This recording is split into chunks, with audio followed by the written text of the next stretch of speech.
Hello guys, good morning. तर कालपेक्षा आज तब्येत थोडी ठीक आहे आणि विवेक आलेला आहे. तर आम्हाला जायचंय खुलताबादला त्याची बुलेट घेऊन दर्शनासाठी. भद्रा मारुतीला संकट मोचनकडे जायचंय आम्हाला आज. आणि मग आम्हाला जायचं होतं तर म्हटलं थोडासा नाश्ता करू. तर मग आम्ही मेथीचे लाडू वगैरे खाल्ले. विवेकने तर खाऊन मोकळा झाला, पण तो अजून मागतोय मेथीचे लाडू. आणि मम्मी बनवतीये भोपळ्याचे पराठे. त्यासाठी मम्मीची चालू आहे तयारी. हे भोपळे आमच्या शेतातून आणले आम्ही. आणि गोपी वेटिंग वर आहे. हे बघा. तर आता मम्मी बनवणार आहे भोपळ्याचे पराठे. आणि विवेकला मला आज एक रील बनवायची आहे. त्यासाठी आम्हाला मस्त रेडी वगैरे व्हायचंय. तर लवकरच तुम्हाला आम्ही आमचा फायनल लुक दाखवू. आणि विवेक भोपळे किसायला बसला बघा. विवेक, अय विवेक,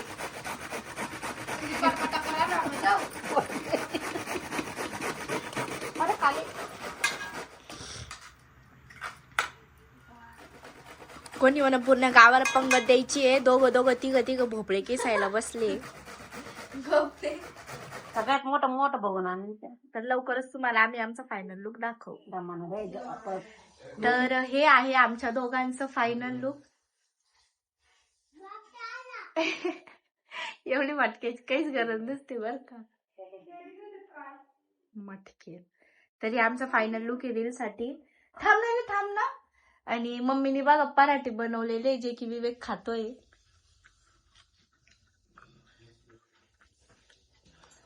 तर आता आम्ही पराठे खाऊ. तोपर्यंत गोल्या येईल. गोल्या क्लाइंट करायला गेलेला आहे. तर तोपर्यंत गोल्या येईल. मग गोल्या नाश्ता वगैरे करत. मग नंतर आम्ही खुलताबादला निघू. मावशी, फायनली आम्ही खुलताबादला जाण्यासाठी निघालोय. गोल्या आला. गोल्या नाश्ता घेता होता. बुलेट चालवलंय. बुलेट वापस येतो सध्या.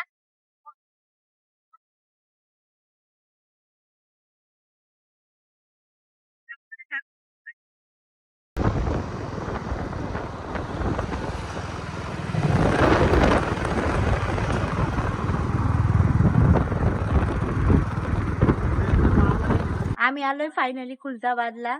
विवेक वगैरे पूजा करून आले. गोला पेढा घेतोय. दिदे मग कमराला आहे का घाव नव्हता आणि खोंगडा होता. तुझी मशीन वाजू लागली नुसती. गाडीची पूजा झाली. आता आम्ही चाललोय रील साठी. करे ते येणार आहे का नाही? हा येईल. तर आम्ही आलो इथे रील्स काढायला. पण गोलूचं फोटोशूट चालू आहे. हे लोकेशन आहे बघा मस्त. म्हणजे आम्ही रील्स वगैरे ऑलमोस्ट काढलाय. आता फोटोज वगैरे काढतो. आणि संभाजीनगरला जायचंय रिटर्न. तर मग थोड्याच वेळात निघूया. आम्ही आलोय घरी.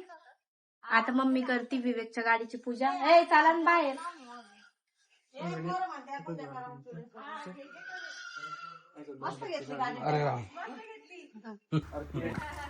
पेढे ना गोल्यामधून किचन वाट्यावरून पेढे आण ना. ही मम्मी पूजा करते गाडीची.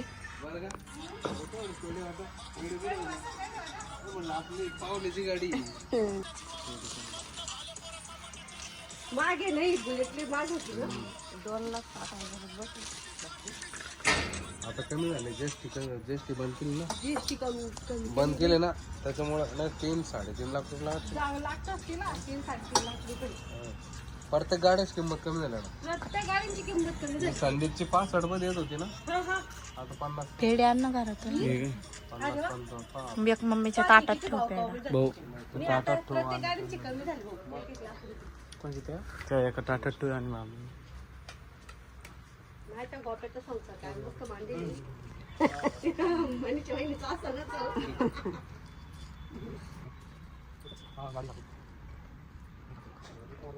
त्यांना दे ना विवेक. मग थाळी करून आण ना. मला थाळी करून मग थाळी करून आण. थाळी मुंबईवरून म्हणजे फिरवून आण एक चक्कर. शक्तिमान नको मा बच्चू. गोल्या हे जर खाल्लेले युक्तात. किती भारी दिसेल, सगळे जण पाहतील.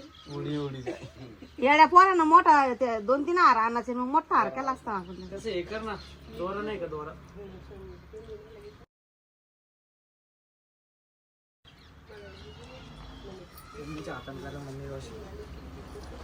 दोरा आण ना. मम्मी मारुतीचा हार लावती गाडीला.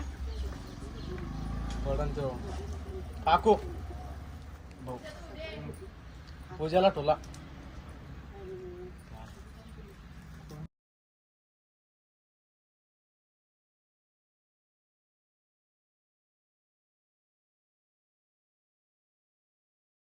जाऊ दे. चांगला उभा लावा संजय सारखा. संजय सारखा लाडा बाबा. संजय सारखा लाडा बाबा.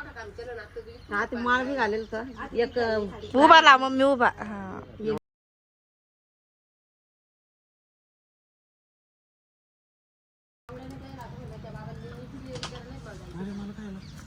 आता गाडी घेतली सरनं, आता गाडी घेतली सरनं.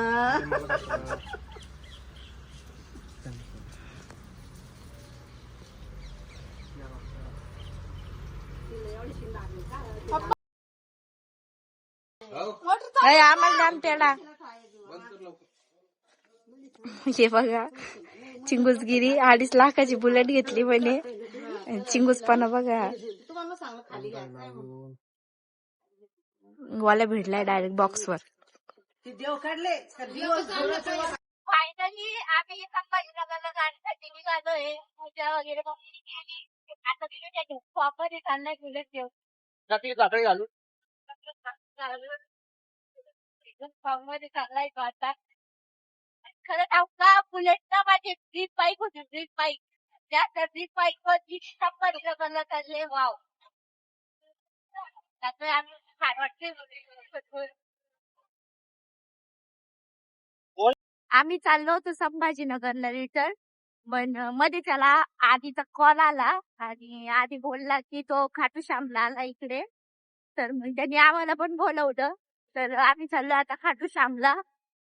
मग आम्हाला इकडे ना एक्झॅक्ट रस्ता माहित नव्हता मंदिराकडे जाण्याचा. तर मग आम्ही तिथे एक रस्त्यामध्ये येण्याचा, तर तिथे आम्ही त्यांना विचारलं आणि त्यांच्याकडे पूजेचं सामान वगैरे होतं मस्त. तर मग त्यांनी आम्हाला रस्ता पण सांगितला आणि बोलले की नवीन नवीन गाडी घेऊन चालली तर तसं नका जाऊ म्हणून. त्याची आम्हाला बघा किती छान टिक्का लावलाय, वेगवेगळा पण लावलाय, मस्त टिक्का लावलाय.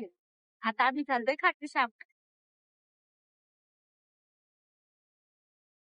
आम्ही खाटू श्यामकडे जातच होतो, तर आता रस्त्यामध्ये आम्हाला आधी भेटला. कारण आधीला शॉपवरती फ्लाईट आलं होतं, त्यामुळे आम्हाला ते जाणं नाही झालं. तर ते व्यक्त माझा असा प्लॅन झाला की आम्ही नंतर जाऊ खाटू श्यामच्या दर्शनासाठी. त्यामुळे मग आम्ही पण त्याच्याच निघालो. आणि आधी त्यांना बजेट होतं, मग तो त्याच्या शॉपवरती गेलाय आता फ्लाईटसाठी. आज पण आता चाललोय तिची पण. फायनली आम्ही विवेकच्या शॉपवरती आलो. ही विवेक इथं स्टोअर मेन्शन बॅक करतोय मटकून. आणि आम्ही आता नाही का बदाम शेक घेऊन आलो. मला एवढी सर्दी झाली, तो विषय वेगळा, पण मग प्याव वाटला म्हणून मग घेऊन आलोय बदाम शेक. आता बदाम शेक पितो आम्ही. विवेक तर पूर्ण बिझी आहे.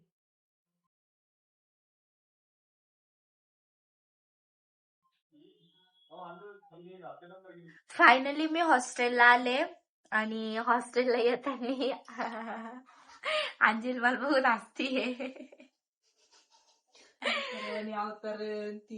फायनली मी हॉस्टेलला आले आणि येताना ना मी रोल घेऊन आले खायला, पण तो खूप तिखट आहे म्हणून माझी खाण्याची बिलकुल इच्छा होत नाहीये. कारण माझं पोट वगैरे दुखतंय, त्याच्यामध्ये तिखट खायचं म्हणलं तर किती मोठं महा टेन्शन याचा तुम्हीच विचार करा आता. म्हणून माझं तिखट रोल खावं वाटत नाहीये, पण खावं लागणार कारण मला पोट भरलेलं नसेल तर झोप येणार नाही. त्याच्यामुळे आता मी तो रोल कसा का होईना खाते. आणि अंजली तिच्या टिफिनचा वेट करतीये. म्हणजे विषय काय झाला माहिती का, तिचा टिफिन, तिची मेस इथून थोडीशी दूर आहे, पण मॅडमला तो टिफिन आणायचं एवढं जीवावर आलं ना, तर त्या तशाच उपाशी बसल्याय. आता त्यांनी नाही का कशी हसती बघा ती एकदम नादर बघा. तर त्यांनी आता काहीतरी जुगाड केलाय वाटतं, म्हणजे साईच्याच जी रूममेट आहे तर तिच्या सोबतच मग आता तीनही मिळून टिफिन खाणार आहे आणि आम्ही हा रोल खातो आणि थोड्याशा गप्पा मारतो. मग बघू लवकर झोपलो तुम्हाला सांगतो, आणि नाही झोपलो काय मजा झाली तर ती दाखवतो.